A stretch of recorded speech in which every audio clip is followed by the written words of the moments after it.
Alrighty. So once again, welcome everyone to Love University's Find Your Valentine's Zoom event. I am Kelly Amaya, tonight's co-host. And before we get started with tonight's festivities, like I said, if you have any questions in regards to that sign-in sheet, just go ahead and send me a message.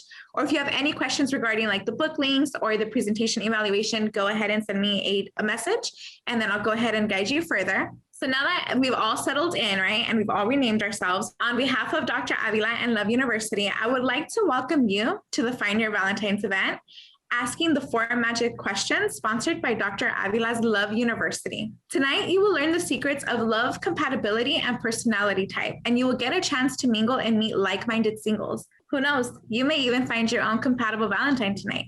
Are you ready? Our host for tonight, Dr. Avila, will guide you through the process of understanding your own love personality type and finding an ideal partner who is compatible with your romantic style. Over 40 million internet users have used Dr. Avila's love types to find love. Now, it's my pleasure to introduce you to the maestro of tonight's ceremony, Dr. Alex Avila. Dr. Alex Avila is an award-winning clinical and forensic psychologist who holds 4 graduate degrees, including a PhD in clinical psychology, a respected college professor, researcher, and best-selling author. The Gift of Shyness, Guide Types, and The 3 Secrets of Happiness. Dr. Avila's first book, Love Types, has been an international bestseller, helping over 40 million followers find compatible relationships and lasting love. In his work as a forensic psychologist who treats victims of trauma and suffering, Dr. Avila has helped thousands of people transform their pain into power and their fear into desire. In addition, Dr. Avila is the creator of Love University, now a podcast on iTunes and Podbean, a multi-platform community of growth and transformation in which people learn how to love themselves, others, and a higher nature. Dr. Avila's ultimate mission is to help people live invincibly and with love. One of his quotes is, "Love is an energy that permeates all things. The secret to ultimate success and happiness is to extend loving energy without expectation. That is the greatest gift of all." Please give a warm wave and welcome Dr. Alex Avila. Thank you, Kelly. That was actually even better than I wrote. Very nice. I appreciate that. All right, so tonight we're going to talk about love types. And I think we need to get that PowerPoint up on there so we can go into it. And love types is based on research I've done actually over the last 20 years with Myers-Briggs personality types and love relationships. Carl Jung, you may have heard of him, the famous psychiatrist, talked about psychological types, ways in which we're very unique and different in our personalities. Jung observed that some people are like turtles. They have a thick shell covering themselves. They like to spend a lot of time internally. And he called those introvert people. And you have the letter I, by the way, if you're introvert. Other people are like rabbits. They're in the outside world. They're running around a lot, socializing, and they're called extroverts. Of course, nowadays, we don't see a lot of extroverts running around as much. So people are becoming more introvert, which we're going to talk about. So based on the theory of psychological types of Carl Jung, Myers and Briggs, a mother and daughter team, created the most popular personality test in the world called the Myers-Briggs Type Indicator. It's used in business, military, and education to help people identify the right person for a job or career or position. I'm the first in the late 90s to apply it to love relationships, to compatibility, to help people identify the right person, your soulmate, based on the 16 personality types from Myers-Briggs, and asking the 4 magic questions, which we're going to learn tonight, how to instantly identify that right person based on your personality. It's used as the #1 dating site in China. It's very popular throughout the world. And we're going to talk about how to use that system tonight to help you guys find your Valentine. Are you guys ready for that? Okay, I need to see some responses. Okay. Now, if you want to, you can use those little emoticon things and stuff like that, which we're going to get into. Next slide, though, before we get into love types, I want to talk a little bit about shyness. And I'm going to ask you a question now. Is anyone here shy? Okay, I'm looking around the room. Now, you know something, 50% of Americans classify themselves as shy, and sometimes we're shy in certain situations. For example, in a dating situation, if you're attracted to someone, or maybe in public speaking and work.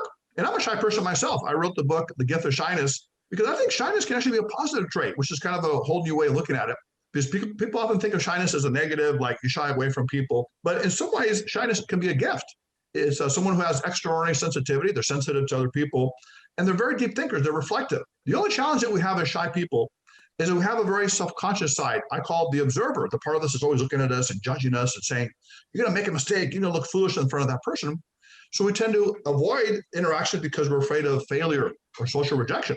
Now, that part is called the observer. The other part is called the actor. There's a part of us that is very free-flowing, spontaneous, and natural, and that's the part we want to develop. In fact, according to research, the socially confident person has 80% of the actor. The part of us is confident, free-flowing, and 20% of the person of time that we're the observer. We can be self-reflective about things. So we don't make a lot of big social mistakes. Shy people are the other way around. We have 80% of the observer and 20% of the actor. So most of the time we're looking at ourselves. So first of all, I want to break that and we do what's called the actor-observer reversal. When I was younger, I was very shy. So I studied improvisational acting, martial arts, psychodrama, and different things to help me kind of reverse that observer to the actor. Now, by the way, how many shy people does it take to change a light bulb? None. They'd rather stay in the dark. They're shy, right? Okay, now one thing you want to do is you want to extend loving and positive energy to other people. So for example, saying hi, smiling, making people, giving people sincere compliments, holding open a door. Those small little gestures can be very positive and very good for breaking the shyness and getting out in the outside world. So everyone give me some nice little comment right now. Give me a little, what do you call those little reactions to me with some loving energy. Okay, Jason gave me a heart. What else do I have here? That's it? On Valentine, that's all I get? Okay, thumbs up from Vanessa. Clapping from Isabel. Okay. Alyssa over here, heart. Okay, what's this? Alex laughing. Alex, what are you going to give me? Oh, you give me a real thumbs. Okay. Okay. All right. So let's move into the next phase. Now, let's say we're transforming, and some people are shy in situations. Let's say we go into the next step, which is the love type system. So next slide, Reggie. So what we're going to learn tonight is, first of all, how do you find your compatible mate? Now, a lot of these people use dating apps and internet, and that can be useful, but you meet a lot of people, but you don't meet the right person necessarily who's compatible with you, your personality. Many of those apps and things are kind of superficial. So here we're going to learn about how to ask the specific questions to learn about the person's perception in life, their deep values, how they see the world, which can be very important in relationships. Also, we're going to teach you how to avoid the dating masquerade. Anyone who's been in a dating masquerade kind of thing where you meet someone, they seem to be one way, and the mask comes off and there's somewhere else. That introverted person who pretended to be outgoing, but then once you get together with them, they want to stay home all the time. Or the extrovert that likes to stay home with you now wants to go out and have fun without you sometimes. And of course, we get into the dating trap, settling for less, not really the person we really want. And also the Pygmalion Complex, trying to change your mate. You ever see that happen? Where you are with someone and you try to turn them into something else, or they try to turn you into something else. Many times you're resentful, it doesn't work. So let's take a look at some of that stuff. Kelly, read this to me, this little situation here. Look, until there's a Tinder for pandas, we have to meet the old-fashioned way, being locked in a room together by scientists. So they, can do it the old-fashioned way, I guess. But again, we're on technology and the internet, which can be very, very useful. But again, we got to be able to pinpoint the right person. In love types, we talk about romantic personality networking. Like based on your personality, we can go into certain groups and activities that resonate with who you are, and it helps you find the right person. For example, who here has the NF in your letters? NF.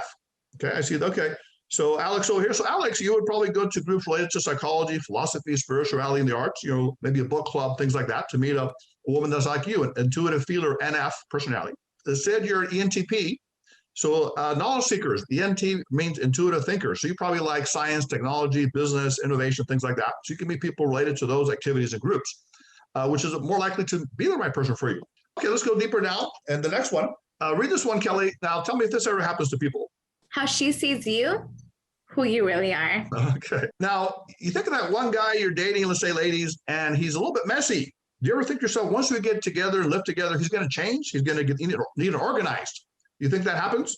Many times he gets worse. He leaves pizza boxes and beer cans around the house because he's kind of what we call the spontaneous kind of a person that's not as organized as maybe you are if you're more structured. So that could be a problem. But in the beginning, you don't see that. You see him all polished, looking nice, all well dressed. And it works with ladies and guys as well. Okay, let's try another one. Okay, here's a problem. Selling for less. Like you don't go for the right person because you think, oh, I'm not good enough. I'm not going to be able to attract that person I really want. So you just find someone that likes you, you get kind of along with. So what does it say, Kelly? I don't care if she's a tape dispenser. I love her. Okay. How many people here have dated a tape dispenser type people? Okay. They just were filling in the gap, in the meantime. And it wasn't really your type, but you wanted to have someone around you. But it wasn't really your passion. It didn't really excite you. And people do that all the time. But then the other thing they do is the next slide, which is called the Pygmalion Complex. Do you guys know what Pygmalion is? The Greek myth where the man fell in love with a sculpture of a woman that he created. He fell in love with the image of the woman, not really the real woman. So what happens here, Kelly? I know, but I think I can change him. All right. Is it possible to change Dracula or not? Not that easy. Okay. Dracula has a certain personality. So people get into that trap. Okay. Let's keep going. Okay. How about in what we call empty marriages? Sometimes people stay together for the kids or even for the sake of the dogs, and they're not really happy because they're totally incompatible. Tell us about this one, Kelly. All right. I was wrong. A Shih Tzu was not all that was missing from our marriage. Oh, okay. Anyone here love dogs, by the way? Raise your hands. Okay. Now, a dog can be a lot of comfort, but I mean, it's not going to save your marriage, but it can give you a best friend that you have to fight for custody battles, right? Maybe later on. The dog, actually. It could be a problem. Okay. Next one down. Okay. What happens at the end of a divorce? And it's kind of sad with the kids, right? So tell me what happened here, Kelly. Your father and I want to explain why we've decided to live apart. That's a lot of child custody, right? A lot of child payments here for this, all these kids. That's a little too much. Okay, keep going down. Okay, let's get down to the 4 love type dimensions. This is what we really need to learn, is who we really are, our personality type, and then who's best for us in a relationship, how to find that person. Next one down. Okay, are you extrovert or introvert? This is a very important question. Extroverts are 55% of the population. They're still in the majority. And they get energy from other people, from social interaction, from going out, hanging out with people. Introverts are 45% of the population. They're more people that get energy from within, from their own thoughts. They like to read, write, think, and meditate. Now, here's what happens is that our society, I believe, is becoming more introvert. Even before the virus we have, people were getting entertainment at home, food at home, dating, through apps. And even more now, a lot of people are not going out, and we're becoming more an introvert society, which can be good and can be bad. They're both good and bad elements. By the way, introverts, do you kind of like staying home and doing stuff at home, like entertainment and stuff? Even though obviously the virus is a terrible thing for, in terms of health and other issues, a lot of introverts say, I don't mind going to a store and having them bring it to me. I like to stay in my car. And by the way, introverts like to go out sometimes. It's not that we all like hermits and never go out. Extroverts like to stay in sometimes. But the difference is the intensity of it. Extroverts like more to go out and introverts like to stay home. Now, here's the issue, though. In relationships, oftentimes you see people that are different. You see an extrovert with an introvert. Now, people often ask me, do opposites attract in media, television shows I do? And the real reason I say is actually they seem to attract, but they really don't, except for certain situations. For example, in romantic movies, do you ever see that they're so opposite? She's a Harvard sociologist. He's a homie from the hood, right? And they meet kind of in a weird way, and she almost gets shot down, and then he saves her. They fall in love, and they get married. And then they have this big homie and the sociologist wedding. Now, how long do you think they would get married stay married in the real world being so different 10 years down the line? It might not be that easy because they're obviously very different in personality type. So the key is, how do you work with someone who's different? Let's say you're introvert and they're extrovert. Now, extroverts like to go out and talk. And they like to talk it out with their partner as well when they have an issue. Introverts, you like to stay home and you like to think things over. So you get an introvert with an extrovert. And the extrovert says to the introvert, what's wrong with you? You used to go out with me all the time. We used to have fun and socialize. And now you just want to stay home. You're such a couch potato. And the extrovert says to the introvert, well, how about you? You just want to go with all those people. Who do you love more, them or me? Now the extrovert really gets mad. And why do you always climb up? I want to talk about this situation. And the introvert says, oh, yeah, okay. Well, I'll tell you what. Why don't I think about it for a couple of days? I'll send you an email and I'll write everything out. And extrovert says, an email? I'll hit you on top of the head with that computer. No, this actually can work out. I mean, sometimes you can have an extrovert with an introvert, and it's good because the extrovert brings you out of your shell and the introvert calms you down. But there is one combination that's the most difficult in relationships based on research. And it's in the PowerPoint right here. What is that combination, Kelly? Are we on the correct slide? No, go back to the previous one. There you go. So what is that difficult combination that we see in relationships that has the most problems? So it's the extroverts and introverts, correct? No, read it right there. It says it there. Oh, excuse me. I'm so sorry. Introvert males with extrovert females. Okay, extroverted females with introverted males. Anyone ever been with that combination? Because what happens is that if you don't respect each other's style, the extrovert female is going to think that he's kind of weak because she orders at the restaurant. She does all the talking, negotiating, and she's going to think he's kind of a wimp, right? Not masculine, maybe manly. And he's going to think maybe she's overbearing because she's the one that's talking all the time and in charge. And they actually have the most problems in chores, finances, communication, and sex. And actually, if you're in a respectful and trustful relationship and you respect each other's style, he can say, hey, have your night out, and then you'll spend time together. But it's not always easy for introverts because they might feel jealous or possessive. And again, the idea of respecting the other person's style, that they're unique in their way. So you can be very extroverted and also be a feminine person, or introverted and be a masculine person, but it has to do with respect. Okay, let's try the next one. Now let's look at some of the key words here. So extroversion deals with outward, sociable, many, expressive. Introversion deals with inward, reserved, and private. Now Carl Jung talked about this, and he said that introvert people withdraw energy from the outside world, from the object internally. So they value what's inside. The danger is that they can not look at external dangers. Maybe they step into a pothole because they're not seeing it. Extroverts do the opposite. They invest energy in the outside world, but sometimes they neglect the inward world, and they don't think things through sometimes as well. But they're both different styles. They're not better or worse. They're just different energies. Okay, so let's look on the next one here. Okay, so this is a classic case. Two introverts getting together in their heads. Okay, Kelly, read that one to us. Good morning. Morning. I'm still sleepy. Have a good day. Okay. It's two. Have you guys ever been two introverts together? Do you guys sometimes think you say something, but you don't really say it, but you thought you said it? Because it's all in your head, right? You're thinking about it. Guillermo, has that happened to you before? Yes, you say you're not. Okay. Now, if you're extrovert, though, and the introvert says nothing, like, who was that? Was it Jojo? Jojo, that would piss you off, right? Or bother you a bit because you want them to say what's on their mind, right? Not just think about it. But introverts actually can have a good time with that. Let's try next one. Okay, here's the problem. Remember we talked about earlier? What does it say there, Kelly? One way, yield. Okay, the extrovert female, right? She's in charge of things, and he's quieter. But again, if they respect each other, that can be fine because he's kind of a calmer, easygoing kind of guy. And she can take charge of things. He can relax. So, but it can be a little bit of a challenge sometimes. Okay, let's move into the next one. Oh, by the way, before we go, this is a magic question here. Now we're going to get into this later. We're going to break down into love type groups based on your personality. And I want you guys to practice asking these questions, and maybe you might even meet someone you like in the group. The question is, go back to the first one, Reggie, is what do you like to do for fun in your spare time? Now, introvert people would like to stay home and watch Netflix, get on YouTube, read an ebook, cuddle with their partner, maybe have a couple of friends over, and have a quiet night, maybe go to a quiet restaurant. Extroverts often like to go to people's houses or socialize, and back in the days, right, go to nightclubs or concerts and Vegas and stuff like that. So they would enjoy outwardly things. So that's one question. And you guys, we're going to talk about this later, so make sure you take a look at that. Okay, let's go into the next dimension, the practical or imaginative. Here we go. This is a very important one for relationships.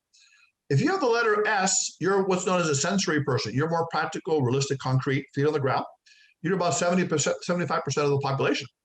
If you have the letter N, you're more the intuitive. You're more imaginative, creative person that likes to look at art, psychology, philosophy, and spirituality.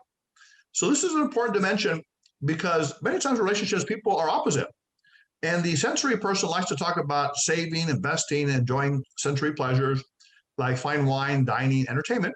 And they're turned on by nice sounds and sights and smells. For example, incense, nice hot bath, hot tub with music. Now, they're turned off by things that don't smell as good or don't look as good. And intuitives aren't as much into it. They can be, though, but they are more into their mind, their imagination, their creativity. So they like psychology, philosophy, spirituality.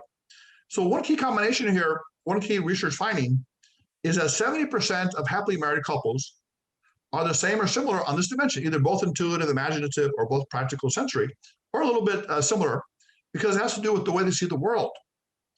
The imaginative intuitive will say to the other sensory person, "You're such a stick in the mud. You're boring." And the sensory will say, "How about you? You're a pie in the sky. You got these great dreams for the future. Show me the money right now, just the facts. What are you doing right now to help our relationship? Now you're going to make $10 million in some harebrained scheme." So they're always kind of looking at the differences in the way they look at the world. Okay, next one, Reggie. Keywords for sensing intuitive are practical, facts, sequential for sensory, imaginative, innovations, and random for intuitives. Okay, so the intuitive person would say, "I have the best idea to solve world hunger." And the sensory says, "Okay, but what are we having for dinner tonight?" See, they're more realistic and practical. Or you get a real imaginative kind of person like, the spiritual type to say, "Honey, don't you see the possibilities? We're going to go into our chakras and raise our aura. We're going to elevate to a higher cosmic consciousness." And the sensory person says, "Why don't you elevate yourself off the couch and wash the dishes or something? Do something around the house." Okay. So they're always kind of having a little bit of a battle there if they don't respect each other's style. Okay. And the question here is, what would you do if you won $10 million? So, for example, the imaginative person would say, "I would go to the Himalayas and meditate. I would write the great American novel. I would start a dream charity to save the world with puppies and older people, and they all go down the slide together and have a lot of fun. And this is going to be my nonprofit. Now, practical people, sensories would say, I'm going to save and invest it in a nice, I'm going to buy AMC and this other one that was good at one time. And he was talk people in here. GameStop, you heard that one when it went crazy. So I'm going to invest in there. I'm going to take that money. I'm going to travel the world and have the best wine and fine dining and really enjoy life. So it's a whole different way to look at the world. Then we have the next one now are what we call the keywords, sequential, directions, repetitions, innovations. Okay, keep going. Okay, we got, okay. Are we a thinker or a feeler? This is a very important dimension of personality. The T or the F. The T is the thinking. They go by their logic, analysis, and what they feel is just, right, and true, and we're making decisions. The emotional feeler person goes by their heart, by their feelings, by the impact something will have on a relationship and their values in making decisions. So a feeler may not say something to someone if it may hurt their feelings. A thinker might say, that shirt kind of makes it a little kind of fat. Now, they're not trying to hurt your feelings necessarily. They just want you to take the shirt off and look good because it's a literal truth for them. The truth is it makes you look fat. A feeler may not say it because it may hurt the person's feeling. So this is an issue in relationships. Now, the interesting thing about it is that 50% of the population are thinkers and 50% are feelers. However, there's a gender difference. Now, John Gray endorsed my book. You may have heard of him. He wrote the Men Are From Mars, Women Are From Venus. And he talks about men and women being from different planets, but in reality, it's not the gender, it's the personality type. 2/3 of males are thinkers, classified as, and 2/3 of females are feelers. However, there is 1/3 we don't often talk about. 1/3 of females are thinkers. They're logical, straightforward. They cut through the BS. And 1/3 of males are feelers, and they're more sensitive. But we don't see them as often, or we don't maybe respect them as much, the opposite types. Are there any feeling men in here, by the way? F males? Raise your hands, F males. Okay, I see a couple here. And by the way, you guys, I want you to send me some questions and comments as we go along, because I'm going to, at the end of the seminar, I'm going to give away 2 free books, 2 of the love types books for you guys that, are asking some good questions. And some of these are good. Now, someone asked me, what if I'm ambivert? You guys know what that means? Ambivert is someone that can be either both, a little bit, like both introvert, extrovert, thinker, feeler. And here's the way Jung talked about it, Carl Jung, the famous psychiatrist, is that we tend to have a drive toward what he called individuation, like a balance as we get older. You might start off being introvert, you may become a little more extrovert as you get older, but usually you have a preference, a certain type that is your natural preference. Now, sometimes we don't see that because we have what we call compensation, where we do the opposite. We have what we call a closet feelers, some guys that are actually feeling inside, but then when they grow up, they're not able to express that feeling. Maybe they're a feeling guy, they want to be a poet, and their parents don't accept that, or vice versa. Or a female thinker that wants to be a construction worker, and the parents don't want her to do that either. So that's why people sometimes don't show it as much. Now, here's the key. The male feeler, female thinker can work it out, if you respect each other. The magic question is, what is your favorite movie and why do you like it? This can also apply to a TV show. And the key is why they like it. For example, they might say, I really enjoyed Titanic because I liked it when people's heads blown off according to scale and the direction and plot were impeccable. It's a thinking response to a feeling movie. Or they say, I loved it at the end when little baby Yoda was saved in Mandalorian. It made me cry, right? So that's a sci-fi show, but it's a feeling response. So when you're going to ask yourself the questions, we're going to find out why they like the movie or the show. Is it thinking or feeling? Do they make them cry? It's emotional versus it's a logical. I like the plot. Okay, let's go on to the next component here. Keywords here, objective, justice versus subjective harmony. Okay, next one. Now here's something we see in relationships. The feeling cuddler with the thinking give me space thinkers. Now the first couple are what we call INFPs, which is idealistic philosophers, emotional. They love to cuddle. You see, they're having fun. Now the other people, they're INTJs, they're expert personalities, they're thinkers. Look at them.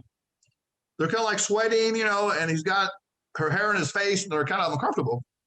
And you ever hear that phrase from Harry Met Sally, after sex, how long do we have to cuddle? Can it be 5 minutes? 3 minutes, 6 minutes? So there's different reactions. Now, some female thinkers, enjoy lovemaking, but the cuddling is too much or, overly affectionate. And some of them are feelers, and they enjoy that. So feeling people love emotional affection, romance, walks along the beach. Thinkers enjoy intellectual compatibility. Witty repartee, sarcasm is really good for thinkers in terms of relationships. So thinkers want to improve things, right? They're into what we call competence. They value an intelligent intellectual mate. Now, again, you can have different combinations here and you can respect each other and it can work out, but you have to get to that point. Okay, and then finally, the last dimension is structured or spontaneous. This is kind of a fun one. The structured or J personality likes organization, schedules, on time. They're organized. You guys are probably here early tonight or on time, and the spontaneous people, the perceivers, the letter P, you're fun-loving, go with the flow. You might be a little bit late, disorganized or messy, but you like to live your life in a free-flowing way. You don't like to be hampered by schedules. So oftentimes these people attract each other. You ever notice that? Like the structured person with the spontaneous person, the messy with disorganized and organized. Now, there's a problem here. I think I have issues, and for example, in time, the spontaneous person is always a little bit late. The structured person is on time. And this also applies to money. Spontaneous people say, buy now, pay later.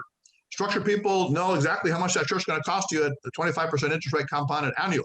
Raising children, one's more lax, a little more spontaneous, the other one's more disciplinary. And even in sex, there's a structured and spontaneous style people. One man, actually, a businessman, did a premarital agreement. He said, henceforth, after marriage, we should have sex 3 times a week between 8 to 10 p.m. Eastern Standard Time. And she actually signed the agreement, the premarital agreement, because she was structured too. And they like having their window of opportunity when they put the kids to sleep to do their chores. So spontaneous people like to do it anywhere, anytime, on top of the roof, or somewhere in the universe. But some people like it to plan things out. So this question here is, what would you do if I gave you 2 tickets to Las Vegas tomorrow, but it's a work day? Would you go? Now, spontaneous people would say, my bags are packed. Structured people would say, no, I got to plan it out. I can't go because of jobs and things like that. So it's a whole different way of looking at the world. Okay, next one, Reggie. Okay, keywords here: controlled, decisive, deliberate, experienced, curious, spontaneous for perceivers or spontaneous. Next one. Okay, read it to us, Kelly. Popping a button on your shirt does not constitute being spontaneous. Okay, that's not enough, right? I want spontaneous. You're lying on the couch. You're kind of a boring person. Next one. Okay, these are the 4 love type groups which we're going to talk about. It's a little small print, but there's the meaning seekers, the love psychology, philosophy, spirituality, the excitement seekers, the love fun, action, adventure, security seekers, value, tradition, family, responsibility, and the knowledge seekers really love competence, knowledge, technology, and science. So we're going to get into that and find out which one you guys are. So let's go into those groups next. Okay, meaning seekers are NF. You guys are intuitive feelers. I see some of you right here. You are 16% of the population. You're into psychology, art, philosophy, poetry. You're a romantic person. You want a person that has similar values and compassionate, loving, and wants to make a difference in the world. I see Jose over here like that. All right, next one over is the knowledge seekers. You guys are the technical people. And by the way, females, if you're an NT, you have a big advantage. You notice that you're 5.9% of the female population, but there's 14.8 males in the population. So if you want to meet a guy like you got a great advantage in technology, science groups, maybe Star Trek conventions, Star Wars conventions, things related to computers and technology are good ways to meet people like that. You're the intuitive, logical kind of person that likes witty repartee, wordplay, a little bit of sarcasm and debate. You love to debate ideas. And you turn off by a lot of sentimentality and touchy-feely things. Okay, then we have the security seekers. So you guys are the people that like security, family, tradition, responsibility. You're 46% of the population. So you're actually the majority, by the way. You keep our trains running on time, our clocks working, our businesses from falling to the ground. You're the reliable, really steady kind of people. Next one there, Kelly, why don't you read that for me? So it says you are also sensory oriented, spontaneous, fun loving. You like to live in a free flowing manner in which you organize things in your own way and keep your schedules open and flexible. Time is not something to be scheduled and controlled, but something that flows freely. You enjoy a partner who is fun, easygoing, and spontaneous. So basically, these are the people that are the fun loving types. They like to enjoy life. If they're introvert, they like things like crafts and arts, bungee jumping, canoeing, going out, motorcycle riding, shooting guns. If they're more extrovert, they like parties, Las Vegas, nightclubs, things related to having fun and excitement. All right, so that's called the SP. Now, I don't know if, is there any SPs in here? You guys are probably out, they really are partying somewhere, like not even here tonight, but sometimes you get a few of them. We got a couple there. Okay, next one there. Okay, then we get into the love types. Now, these are 16 personalities. So once you know your 4 dimensions, you can break down into the 4 letters. And there's 16 unique personalities. For example, the idealistic philosopher, they're like 4% of the population. Mystic writer, the caretakers. So all of them have very unique kind of personality traits. And they're also unique. Now, the most common ones are the sensing judgers or what we call the security seekers, which fall into like the ESFJ, which is the dutiful host. You also have the caretaker, the perfect mom or dad kind of person, perfect parent. You also have the knowledge seekers, the expert, the general, and a few others like that. Okay, so next one. Okay, this is kind of cool. Now, in the book, Love Types is an international bestseller. It's used a lot in many dating sites. We actually have research-based compatibility pairings that are best for each person based on their type. For example, if you're a male INFP and looking for a female, your best match is an I, or in this case, also an idealistic philosopher, or a mystic writer, someone who's similar but a little more structured. For females looking for a male, you can also have an introvert, idealistic philosopher.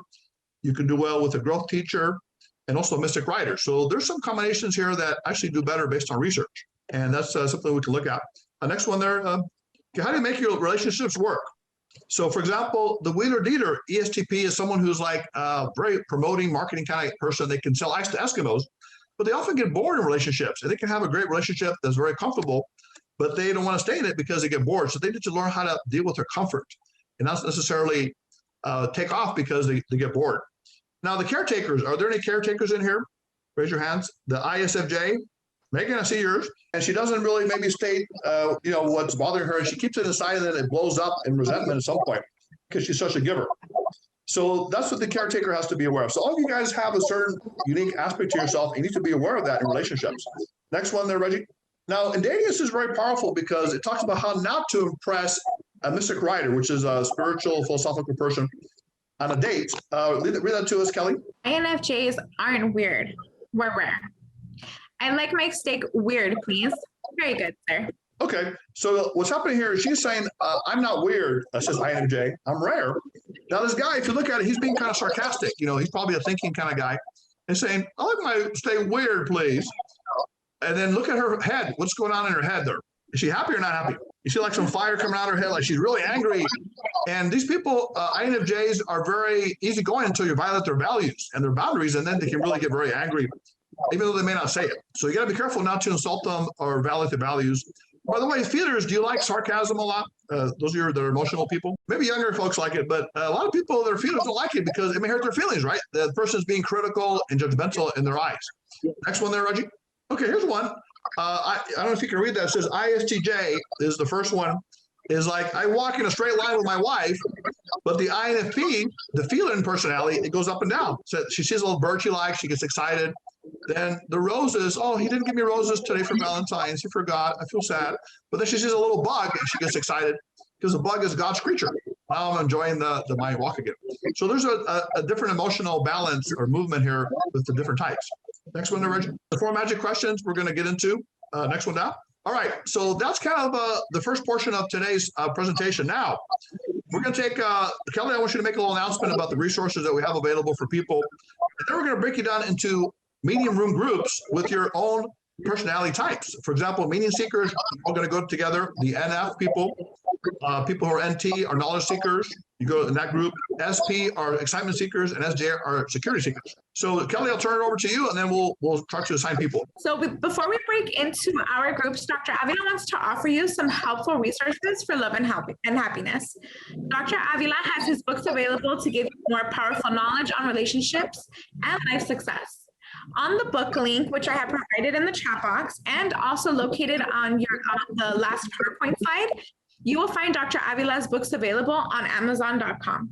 So Love Types, his classic bestseller on how to find love among the 16 love types, Myers-Briggs types, right? Guys types, his recent version of Love Types that shows you how to find your ideal mate from the 4 love type personality groups: meaning seeker, excitement seeker, knowledge seeker, and security seeker.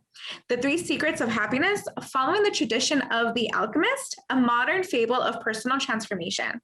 Invincible You. Live a powerful and happy life with a blend of positive Western psychology and a time-tested Eastern traditions. Click on the links that we have provided to you, and you can learn the secrets of love and transformation from Dr. Avila's over 20 years of research and practical experience. Okay, great. It's been a lot of fun tonight. I'm going to conclude the formal presentation here, and then I'm going to give you guys a chance to meet like that. I anticipate you guys have learned some valuable information here, especially your thinkers. Raise your hands if you're a thinker, if you're a logical person. You go by your analysis, what you believe is right and true, and that can give you more efficacy and success mathematically in your relationships. And for you feelers out here, where are my feelers? My emotional people. For Alyssa and for Gary, I pray your hearts have been touched tonight by this wonderful, beautiful interaction we've had to improve our relationships and to bring love to each other. And may your love be deep and your happiness everlasting. Thank you very much for tonight, for being here with me. Reggie, if you want to go ahead and put the links in there for the evaluation. Oh, yeah. Tell us what you like about it, what you like to improve on this for next time. We actually have a dating app. We're creating Love You, a dating app based on love types. This is the first one in the world. It's going to come out in summertime. So we'd like to get your feedback on that. So the evaluation form, there's a questions you can ask for that. So make sure you fill out that information. And without further ado, I'm going to turn it over to Reggie, and then Reggie, bring it back to me. All right. Well, first off, I wanted to say that was a wonderful presentation, Dr. Avila. Everyone, please give him some warm, happy hands for tonight. Now, so we can better serve you, please fill out the attached evaluation form. It's in the chat. I just uploaded it. It's right there. And we would love to have your feedback about the presentation, as well as our upcoming Love You dating app we are creating based on love types with a Myers-Briggs compatibility. And also, make sure you check out our additional resources for your love and happiness with Dr. Avila's books on the book links provided. I'm going to add those right now too, so you can get those. And also, as a special gift, Reggie, let's give everyone the PowerPoint tonight. So I want you oh yeah, that's right. Yeah, let me add that. This knowledge here. Right. And I'm going to give away 2 free books for people that have been participatory tonight. I'm going to give away to that gentleman. Who's our romantic guy? Where's he at? Okay, and also Jojo. Jojo, you've been kind of fun tonight. Where's Jojo at? Jojo's our dancer. You're going to get also a free love type book. So give me your information and we'll take care of that for you guys.